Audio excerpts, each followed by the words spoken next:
Nostalgic. Movie review. From Nerdy. Married Man. Woohoo! Welcome back to the show. Yes, or welcome. I mean, it could be the first time. Could welcome for the first time. But, yes, we are new and nostalgic. We review a different movie for you every week, and we hope you guys watch along with us. Oh yeah, this week we are looking at We Are Your Friends, starring Yes. Zac Efron. This was my bad pick just because it's critically rated badly, not because I necessarily rate it badly. This movie was made in 2015. It's rated R, and it is an hour and 36 minutes long. Along with Zac Efron as the main character Cole, we also have Wes Bentley, Emily Ratajkowski, I'm so sorry, Johnny Weston, Shiloh Fernandez, and Alex Schaefer. Yes. Main people. And critic scores for this movie is a 39% and an audience score of 42%. So not a huge gap there. Actually pretty close to it. One fun fact about this movie, the director of this movie, Max Joseph, is actually the host of the MTV show Catfish. Oh, that's really fun. Yeah. He actually had to miss out, I think, on the first 5 episodes of season 4 because of filming this movie. I mean, good for him. He found a project to work on. He was dedicated. Some other fun cameos we have in this movie. We have, if you guys know, the Vine star, and he was also on movies like The Babysitter 2, and a couple other movies. But King Ruck is in this movie. He is actually in the club at the beginning of the movie. He is. I did notice him there. I don't know if this one's necessarily a cameo because he plays a little bit bigger of a part. But John Bernthal is also in this movie for all you fans of the Marvel TV show Punisher and or his character Shane on The Walking Dead. Yep, he is definitely an asshole in this movie. He's definitely, like, I wouldn't say just like a small character, but he's definitely like pretty important to the main characters side-wise. Yeah, like their side quest of the movie, if you will. Yeah. Other famous cameos we have in this, we have famous DJs Dylan Francis, Alessio, and Nicky Romero in this movie. And that's really cool. Actually, to prepare for the movie, Zac Efron took lessons from Alesso. Whatever is Alesso. To learn DJing. And his cameo at there's a pool party scene where Zach has to step away and he has this person take over from DJing. It's like, oh, that's really funny. Can you watch this for me for a sec? Yeah. How did you feel about this movie? First impressions? At first I was just, I wasn't sure what I was watching at first. I really dug the music. It had a good groove throughout most of the movie. But the movie felt kind of long to me and it almost boring, even though it was fun music. So I kind of felt indifferent about this movie. Okay, fair enough. I personally love this movie. This is one that I can see all the faults in this one. Like, I know they're there, but the way this pieces together and the way it ends for me, if it didn't end the way it did, and I'll explain it more in spoilers and stuff, I would have hated this movie. Okay, yeah, I look forward to hearing what your take is on that ending. One thing I guess we forgot to do a little bit, is we didn't do our plot synopsis. Oh, okay, yeah, let's go ahead and read that plot. Caught between a forbidden romance and the expectations of his friends, aspiring DJ Cole Carter attempts to find the path in life that leads him to fame and fortune. So, that explains it. He's a DJ, up-and-coming DJ. He's pretty young, early 20s, and he's just trying to find his place in the world and, find that one big hit song to get his career going. Yeah.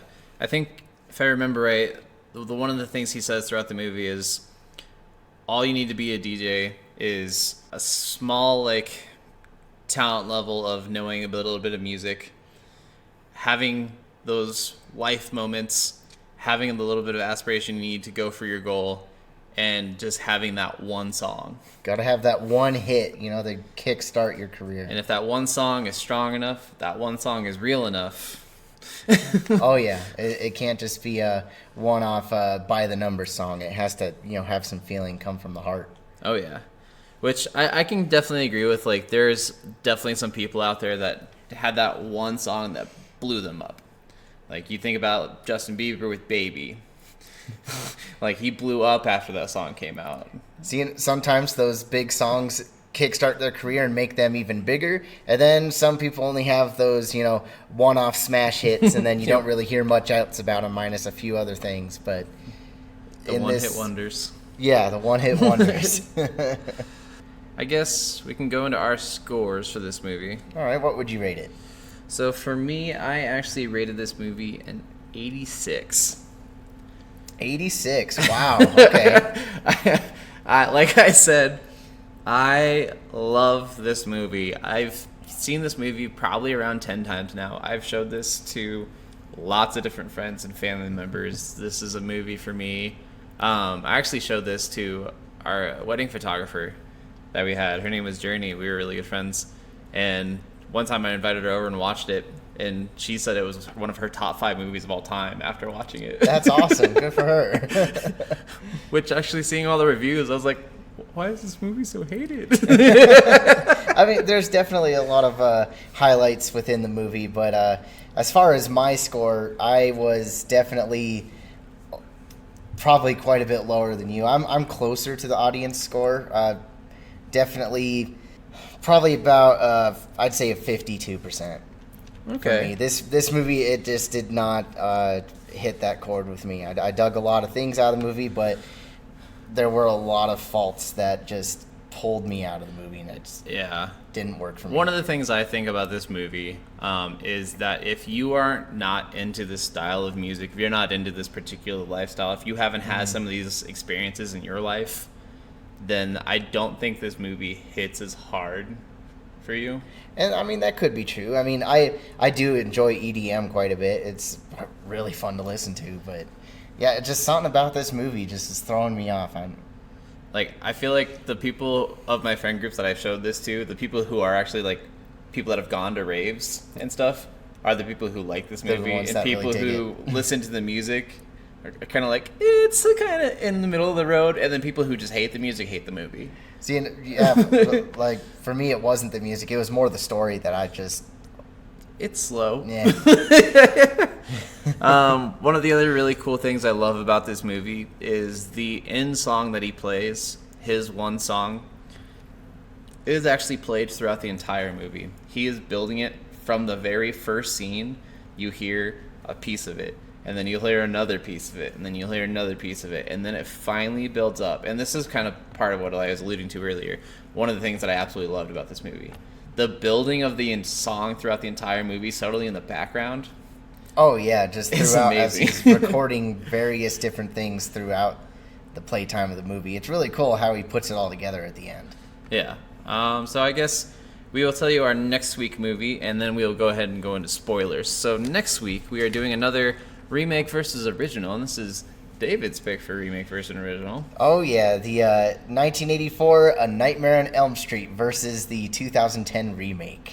Yes. Very excited for that episode. It's going to be a fun one. I'm not entirely sure where you can watch this one. I know you can rent it on any of the normal sites. You could rent them on any normal sites. Plus, the whole Nightmare on Elm Street franchise is being streamed on HBO Max right now. That's right. You have it. I forgot it. Didn't they add that recently? Yeah, they did. Nice. So, all right, from here we will move on into spoiler territory. Woo! Yeah, it's very exciting stuff. All right, so tell me about some of your highlights and downfalls of this movie. The quintessential, probably best part of this movie is the PCP drug scene. Oh, yes. I did like that scene within that house of, like, the art exhibit. Yeah. And I really dug the animated visuals of that scene. It was just really beautiful and, like, the style. And it was really cool watching, like, the animation melt onto his body as he becomes animated himself. I don't recommend people doing drugs. I'm not saying that, but I would love to have a kind of trip like that. Just seeing everything become an animated, like, cartoon with the brightest colors, like, that would just be really cool. Like, if I could take that without any side effects, Yeah, depending on... or without getting in any trouble, I would. If that was happening in front of my eyes, I don't know if I would, like, think it was awesome or if I would just be shitting my pants going, what is happening? Yeah, you know. Like, I definitely don't condone drug use, but I'm a pot smoker, and I love it. So I love a lot of the feelings and stuff of that stuff. But yeah, I just think that scene is just, it's so unique, it's so cool. It's very reminiscent of the old Aha Take On Me music video. Oh, yeah, that's such a classic video. Exactly. I think that's kind of what it was paying an homage to, because it had similar art styles to it. Oh, yeah. And just the whole paintings coming to life thing was just like the comic coming to life in that music video. So I thought that was a really cool touch. One of my favorite, like, funny lines in this movie, one of the characters, the horn dog of the group, the guy that Zac Efron lives with. Yeah. He's like, your body is 85% water and I am thirsty. That's just, some of the lines in this movie are so dumb, and some of them are just like really funny. Like in that PCP scene, James, Zac Efron's trying to get James's attention. He's like, James, this painting is alive. No, that's just the PCP talking. Because he didn't what? He didn't know he took PCP. He thought he was just smoking weed because he tried to give him a spliff earlier, which, for those of you who don't know, a spliff is a joint with tobacco in it. It's a very French thing, which is why he makes that French reference. What are you, French? And, like, you don't mix your tobacco with your weed. I love the production company of this movie. I've seen it a few times. A working title production. Oh, okay. It's just a fun production. That's pretty cool. What are the things you liked or didn't like about this? A lot of things I liked. Of course, that animated visual scene of that drug sequence was fun. I really liked Zac Efron in this movie. It's probably my favorite part of the movie. Yeah. And then the music was fun. I also thought his co-star Wes Bentley, who played James, just phenomenal job. He just is so much fun to watch. But my absolute favorite part of this movie is they're at this pool scene where yes. Cole is DJing, and he goes through this sequence of explaining how he can control a crowd with music, and he explains beats per minute and the heart and everything and the different styles of music and how each style affects the people's body differently. And he just goes, he like breaks it down scientifically, and it's just such a cool scene. Yeah. How he breaks it all down with the BPMs. It really showed like how much research he's put into this and how much research he's put into controlling and manipulating people with sound. Yeah. And when he talks about that golden heart rate of 128 beats per minute. Exactly. And stuff like that. It's perfect just so really, it's a really, really cool scene. And of course, Emily Ratajkowski, which she was in Gone Girl. Was another movie she was in. And the first place most people saw her was what is it video? There's a Robin Thicke music video with Pharrell. I think it may be Lucky or one of the other songs they did together. I'm not sure what songs they did together. But she's in that music video very famously. Yeah, that scene is really, really awesome. Just the way that they go about all of it. And I love how they do talk about all the different styles of EDM, techno, dubstep, reggae, hardcore. I don't know how you dance to hardcore. Right, you just thrash into everyone. That's what you do. One of the things I also really loved is just like him and Squirrel towards the end of the movie, like their talks that they had, them smoking weed on the beach, and that being like one of the best escapes. Like I can say for myself, that's one of my favorite things I've ever done. I just love just going and smoking a joint on the beach. Oh, really? With someone I love. It's just one of the best things ever. And when Squirrel talks about wondering if they're good people and if they're ever going to be better than this, and that being his like drive and motivation, like I am a really piece of shit. I'm working in a piece of shit job, doing piece of shit things to innocent people. I don't like who I am. I don't like what I'm doing, and I need to do better in my life. See, that was probably the only scene that gave me a lot of character development for Squirrel. Other than that, he's kind of just there in the movie. Yeah. So that actually leads kind of towards my downfalls for the movie. Like I said earlier, the movie as a whole just kind of feels really slow and boring at times. It just feels like nothing's happening. Even though there is a story going on, he's trying to build himself up with his friends and his career and try to find this song, and it just feels like there's not much going on. But with that, as we were talking about Squirrel, that one scene, they have this passionate talk about their lives, and it feels really cool. But throughout the rest of the movie, Squirrel is kind of just, he's present, and he says a few other things. And at the point where Squirrel dies, I just don't feel like that death was earned. That scene wanted me to be sad and depressed, but I just don't feel like the character got built up. So when it actually happened in the movie, I didn't really feel anything. I can kind of see that. For me, I always felt like Squirrel was just that one friend that's just always quiet, who always hangs around these guys because he has his entire life. I was kind of the squirrel in a lot of groups growing up. I was insanely shy growing up until like towards the end of middle school and towards high school, but before all that, and even at different times, I was just the guy that just went along to parties, went along to things, and I was just like doing my own thing there, not really talking to many people. And so like I kind of like bonded with Squirrel a little bit, where I'm like, I'm just that dude. I'm that dude that's just chilling, working where his friends are working, doing whatever his just friends are doing, just just being there, just trying to be around my friends at all times. And so I liked Squirrel's character. I definitely get what you're saying with it. And there's that death scene seemed a little out of place. I thought the acting around it was really good, especially like Zac Efron's reaction and them like not knowing their address because they just started living there and like calling the cops. And like I thought it was decently acted around it, but it did feel like really weird. Yeah, it was kind of out of place. And I don't know, to build off of that, Cole's friends, I did not Awful. like them. They suck.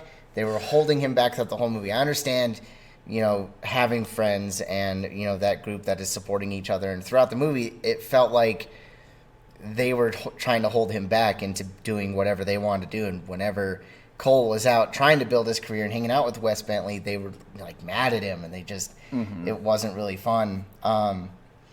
And also the editing in the movie, it felt all over the place, and mainly because you'd have one scene and then it would move on to the next scene, and suddenly Zach would teleport. It felt like he was everywhere all at once, and it was just bizarre. See, and I thought the teleportation was because he was getting too drunk and getting too high and doing drugs, because there was a lot of that in the movie, and it did seem to happen right as that fun part of the night hit. Well, even during some daytime scenes, like there's a scene where he's hanging out talking to Wes Bentley and was it Sophie, and suddenly the next scene he's just all of a sudden his friends are hanging out and it's like, oh, there he is. And it just I don't know, it just didn't feel. I understand scenes move like that sometimes, but just felt kind of weird. And I don't know. I can see that. Like, it's definitely, there was scenes that were jumpy. Like, there are scenes where it seems like it was on purpose, but there were some that didn't. Yeah. It made the movie feel like it was kind of like a montage of scenes about making EDM and then festivals and parties, and it just kept kind of just, montaging around. Just jump. Another thing I'll say for the shooting of this movie is this movie is very much shot with the male gaze in mind. This has a lot of those angles that it seems like they're really trying to get you to look at the girls in this movie in a sexual manner. Which, I mean, if you're into that thing, it's nice. They're pretty women, but also it is just it's a little too much. Sometimes the shots will linger a little longer than you're, I guess, comfortable with. I don't know. Well, there's the pool party scene. The camera zooms in on Sophie, and it is just looking straight at her midsection and just watching her body move back and forth, and it just lingers there.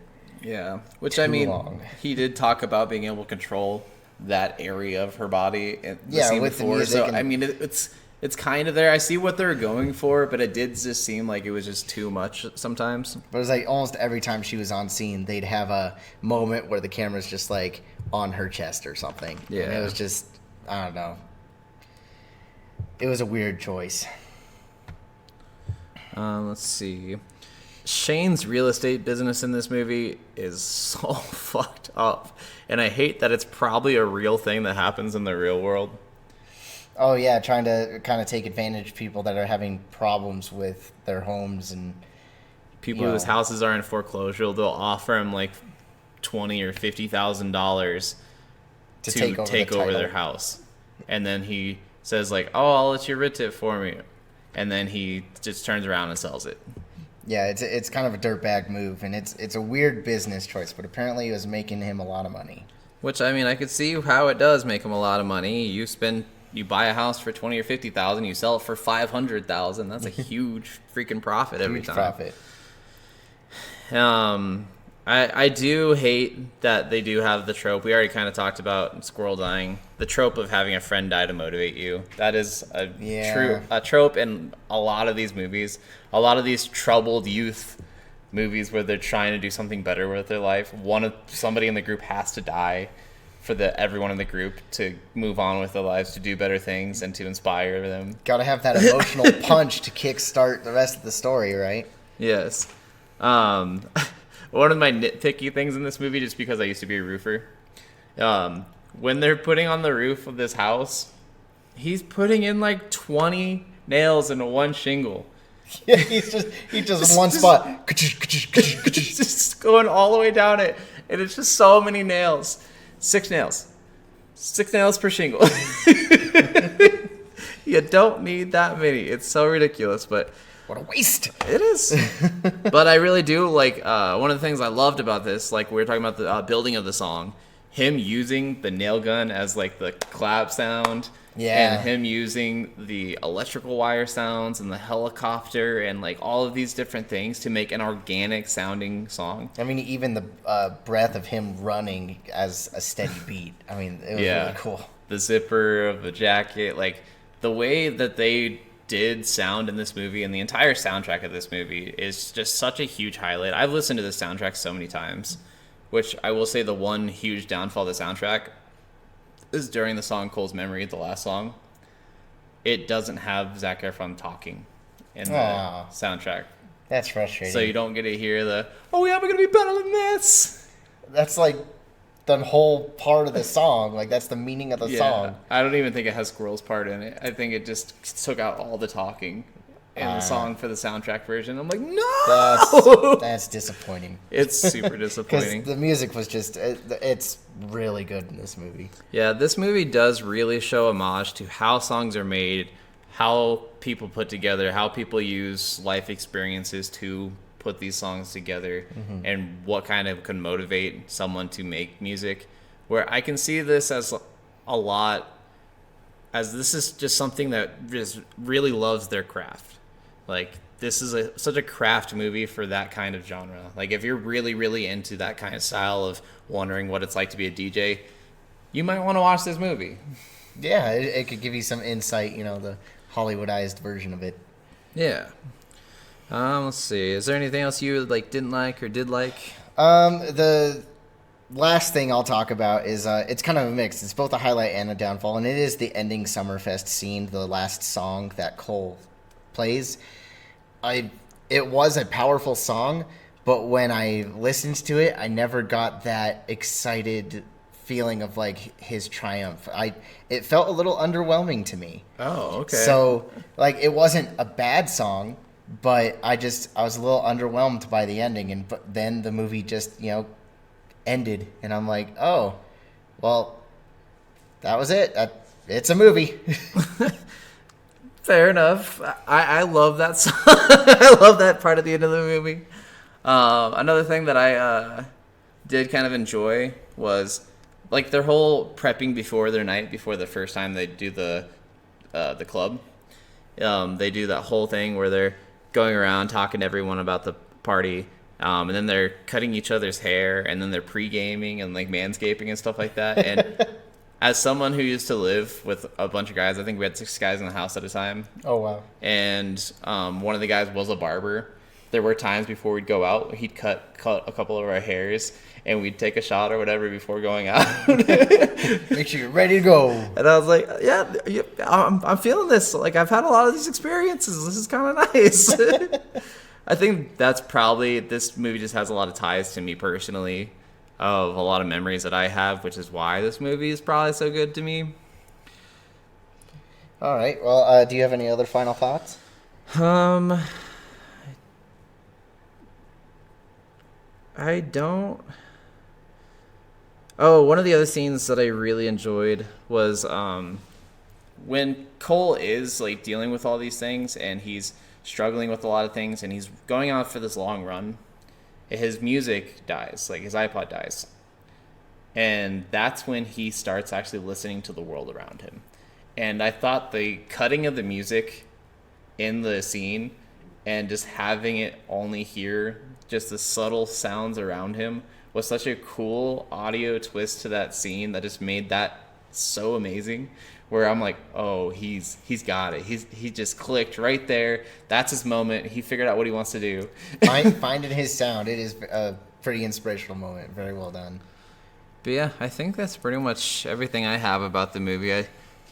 I feel like this is definitely going to be one that you either love or you hate. And probably more than not, most people are going to hate this. I just have personal ties to this movie. Oh yeah, well, I mean, it was still a fun experience to check out. So again, next week we're looking at the comparison of the Nightmare on Elm Street original and remake, and we will see you next time.